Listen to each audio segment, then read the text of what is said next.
자, 불박차가 세워놨다 출발할 겁니다. 나 출발하게서 꺾는 순간, 아이고!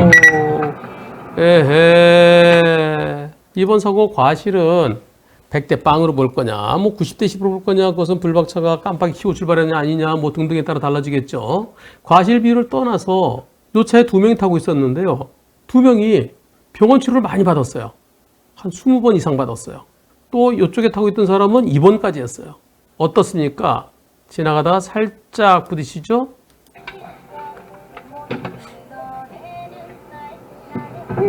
네. 안 다쳤을 것 같다. 병원에 한두 번 정도로 갈 수 있을 것 같다. 병원 치료 20, 30번 정도 받았다는 거 수긍이 간다. 여러분들의 의견 어떠신지요? 투표 시작. 안 다쳤을 것 같다가 32%, 병원에 한두 번 정도로 갈 수 있을 것 같다가 68%. 이 사건 상대 측에서요. 어떻게 얘기하는지 볼까요? 제가 잘못했습니다. 그리고 죄송하다고 그랬습니다. 핸드폰 박살났다고 핸드폰 2대 접수했고요. 안에 타고 있던 여자분은 14일 입원에 24일 통원 치료. 남자분도 19일 입원 치료 아니에요. 남자분은 통원 치료예요. 통원 치료. 네, 잘못 쓰셨대요. 병원비가 630만 원 나왔고요. 계속 진행 중에 있습니다. 보험사에서는 하여튼 사고 난 거 맞으니까 소송에도 실익이 없을 것 같다. 근데 저는 개인 사비를 들여서도 소송하고 싶습니다. 마디모 신청했더니 마디모는 뒤에서 들이받으면 되고 옆에서 들이받으면 또 안 된다네요. 저는 놀라서 물리치료나 검사를 받을 수는 있다고 생각했지만 입원 치료, 그 조속에 있는 사람이 입원 치료 받았고요. 저 3개월 치료는 과하다고 생각합니다. 이 사건은 어떻게 됐을까요? 운전석에 있던 사람은 통원 치료 23일, 치료비가 219만 원, 또 조수석 탑승자는 여성인데 14일 입원에 34일 통원, 그래서 520만 원.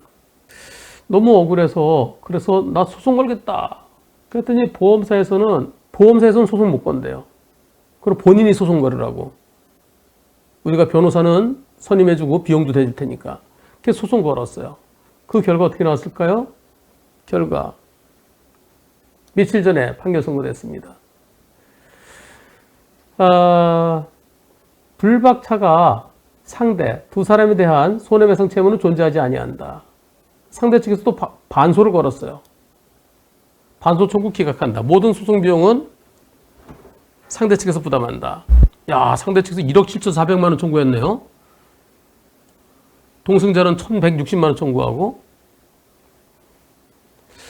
23년 5월 13일에 있었던 사고입니다. 근데 상대편 운전자는 5월 16일부터 9월 2일까지 23회에 걸쳐 한방병원에서 경류추, 목과 허리 치료받았고요. 통원 치료받았고.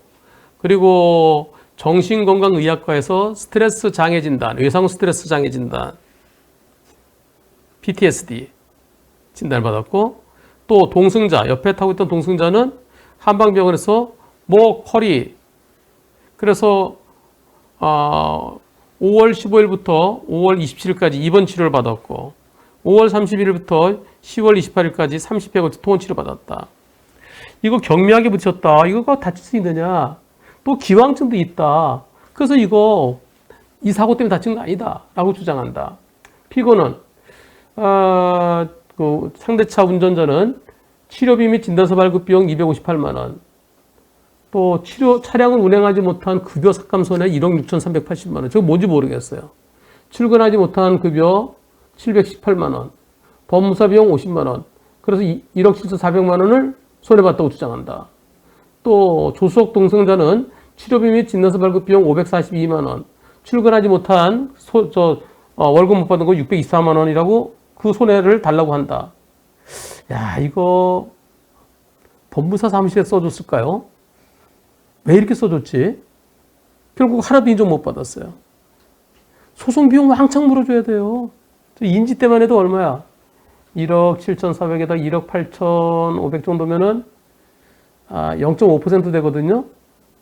그러면 소송 비용 한 8, 90만 원 정도?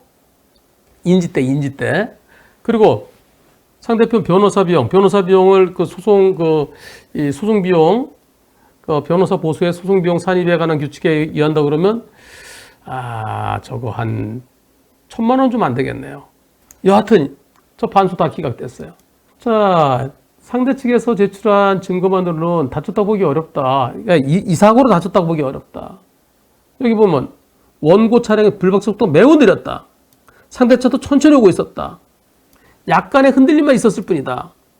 그러면 그 차의 가해전 힘은 상당히 약했을 것으로 보인다. 그리고 또 사람에 따라서 자세, 약간 이렇게 하고 있다면 충격도 클 수 있죠? 자세, 연령 등에 따라서 가벼운 것 같아도 좀 더 많이 다칠 수도 있다. 하지만 상대 차에 타고 있던 사람들이 이 사고로 받은 충격이 일반적인 경우에 비해서 더 컸다고 볼 만한 증거나 자료가 없다. 또 한방병원에서 진단서에 의하면은 허리 부분은 기왕증이 있고 그래서 기왕증이 있었는데 이번 사고로 더 악화됐다라고 써 있어요. 그리고 목 부분은 기존 치료하고 상관이 없고 이번 사고로 다쳤다라고 되어 있지만 근데 그것은 피고의 주관적인 호소에 따른 것이다. 나 여기 아파요. 그래 치료해 준 것으로 보인다. 그게 객관적인 검사 결과의 것을 볼 만한 자료가 없다. 뭐 엑스레이를 찍어갖고 목이 이렇게 뻣뻣해졌다라든가 그런 게 없다라는 거죠. 그래서 이 치료는 그 피고가 호소하는 통증 완화를 위한 대증 치료. 여기 아파요. 그럼 찜질해. 아파요. 뭐 그러면 그런 거. 대증 치료라는 것은 그 증상에 대해서 아프다 그러면 아프다 그러는데 물리치료해주는 뭐 그런 걸 말하는 거예요. 대증 치료. 근본적인 원인을 찾는 게 아니라 아픈 걸 좀 완화시켜주는. 또 사고 한 달 전에 요추 추간판 장애 진단을 받기도 했다. 다른 병원에서요. 또 조수석에 타고 있던 사람은 기왕증으로 확인된다. 목은 경추 추간판 탈출증, 기왕증으로 확인된다. 또 다른 부분 염자 및 긴장 진단은 사고 직후에 어떤 어깨 관절 염자 및 긴장 진단이 한 3달 이후에 추가됐어요. 약 3달 후에. 그럼 이것도 과연 그 사고 때문에 다쳤다고 볼 수 있겠느냐? 여기 보면은 위 각 염자 및 긴장 진단은 사고 직후에는 없었던 어깨 관절 염자, 긴장 진단이 3달 후부터 나타나고 이런 거 보면은 아니 그때는 그거 아프다고 소리 안 했는데 그래서 인정하기 어렵다는 거죠. 또 조수석에 타고 있던 사람의 한방병원에서 호소 아프다라고 했던 거 이것도 기존에 없던 증상이 생겼다라고든가 또는 옛날에 있던 것이 더 심해졌다고 볼 만한 그런 증거도 자료도 없다. 그러니까 사고 자체도 경미했고 그리고 기왕증으로 보이고 이번 사고로 또 악화됐다고 볼 수 없다. 그래서 인정 못한다는 거예요. 상대 측에서 항소할까요? 항소하면 항소심 비용 또 들 텐데요. 항소심 비용, 항소심에서 또 기각되면 또 한 1,000만 원 정도 들 것 같습니다.